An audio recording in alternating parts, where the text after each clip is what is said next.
Today's tennis lesson is going to be great because what I'm going to do is give you all a devastating weapon while at the same time making you a more consistent player. We'll be right back.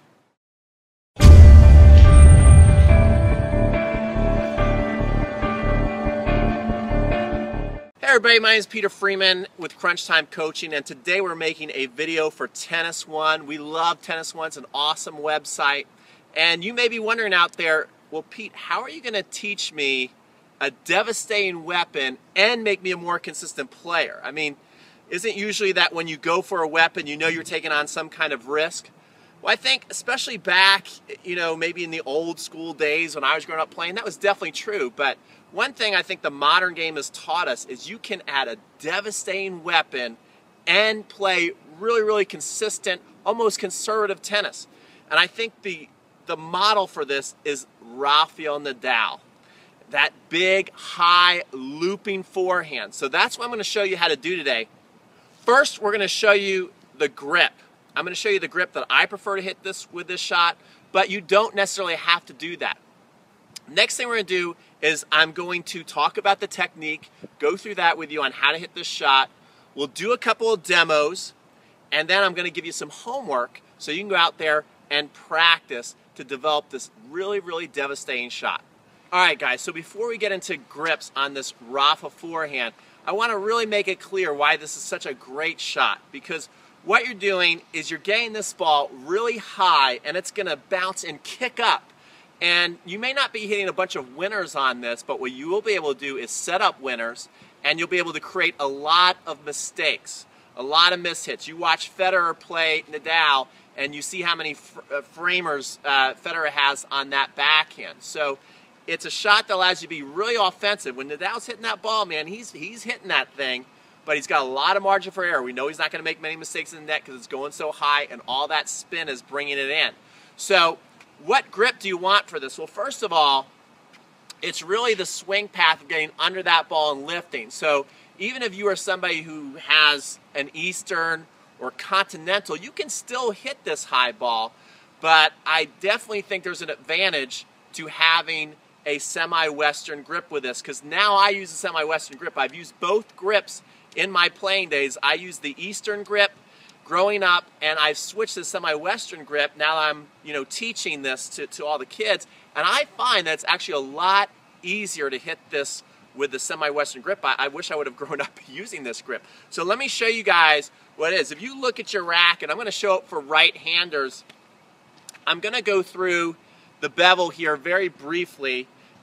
This would be right here in the middle would be bevel number 1, and then as you come down 2 and 3, and what you want to be looking at is kind of like right here, the index finger and the palm. So that's where you want to be grabbing the racket. Now as a right-hander, you kind of want to grab it like you're holding a frying pan. And I find the easiest way to do this is actually just drop the racket on the ground and then pick the racket up, okay?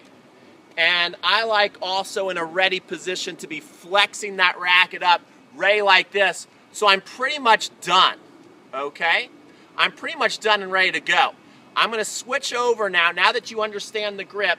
I'm going to switch over to me as a lefty, because I don't want to leave the lefties out, because I'm a lefty, and I'll be able to demonstrate a lot better because I'm a lot more comfortable on the left-hand side. So as I'm getting ready to hit, I've got my frying pan grip, right? I can cook an egg on that thing, and I'm flexed up. I like to kind of get in this ready position. You'll notice more and more pros kind of get like this. They want to lead with the offense, with the forehand. I know there's other players out there that like to be like this. I like to be like this, okay? And then if I'm like this, I'm pretty much done, right? My preparation is done. All I've got to do then is just literally turn to the side, and we call this mirror, mirror, because I'm looking at the racket now. I'm looking right into the racket, and then I'm just going to twist my core a little more, and I'm done. See, lots of players out there, they keep separating themselves from their core and their arms, and they bring the racket back too far. But you see, I'm here, and now I'm done.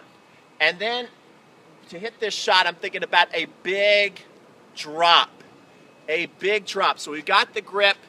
Now we're thinking about a big drop and hitting up. And when I'm hitting this shot, I still do want to swing out through it, but maybe not as far, right? I'm maybe swinging out through it, but maybe not as far because I'm lifting up so much. I'm going to maybe cut it off a little sooner than I would a normal forehand. And that's why you see Rafa lots of times. He'll hit out there and then he'll pull back behind his head. You'll see some other players do the windshield wiper when they're really hitting that ball high because they're kind of breaking the stroke off. If they swing through it too high and too far out, the ball is going to launch. Another thing I want you to think about as you're hitting this shot is I want you to pretend that you are at the bottom of a hill. Think of yourself at the bottom of a hill and you've got to hit up the hill. So when I'm seeing the ball come, I'm here, I get into my turn, I pretend I'm down at the bottom of the hill and I've got to push myself, my body up the hill, and I swing up and through. So what we're going to do next is we're going to do a couple of demo strokes so you guys can see how this shot works.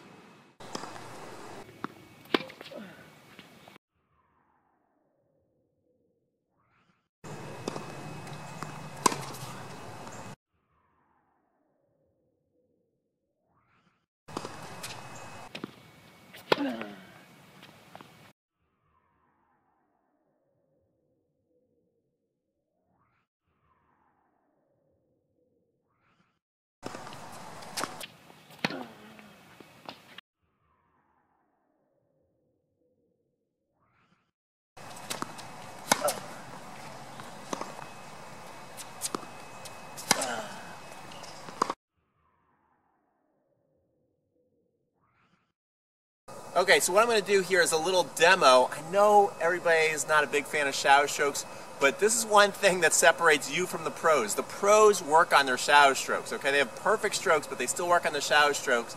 And so what you can do to really feel the spin on the ball, see, most of the time when you're hitting, you want to drive, you're going to come here and reach out through the shot. But again, we're working on the lift. So I like the fence, and it kind of really helps me feel that spin coming off my string. So I get right here, I turn back, now I'm getting ready for the big drop. I want to drop more than I normally do, and I'm going to come up to the shot, hit the fence, and then start pulling up and way over. So I'm feeling that upward lift on my stroke rather than out. And I'm using the fence to really feel that scraping you want to feel on the ball when you're hitting that topspin. Probably want to do this about 10 or 20 times and then go out there and try and hit some balls. I'll just demo 2 or 3 in a row for you.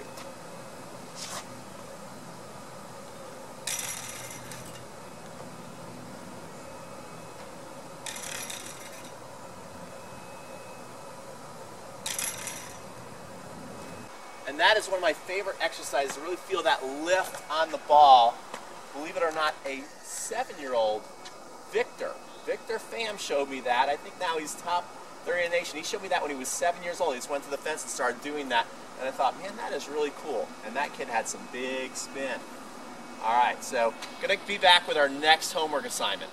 So guys, your other homework assignment for this big Rafa Nadal looping forehand is to start in the short court and be super relaxed and just focus on the height of the ball. Trying to get the ball high over the net and still land in the short court. We're actually playing on a 10-under court. So if you got like a 10-under court, use that as your full court. And the idea is to keep your feet moving right away and be nice and loose and aim for height. It's nice and high over the net. I'm angling my body back a little bit so I can lift the ball. So I can lift it up. No ball is going to come close to hitting the net. Okay? And you want to be loose. So you might even want to try some windshield wipers as you're hitting to really go up and down. Okay?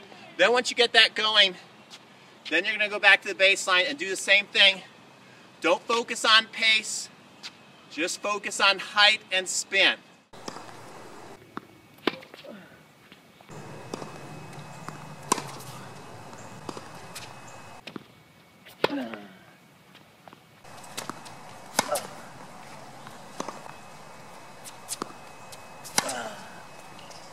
Okay, Tennis One, so in summer you can see that high ball can be a devastating weapon.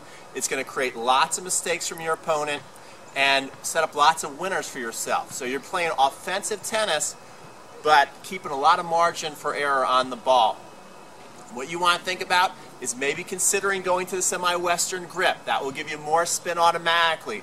Getting low, think about hitting up a hill, and then your two homework assignments are hitting against that fence, scraping the racket, and then going out and just rallying it and focus on height. Don't even worry about how deep it's going in the beginning.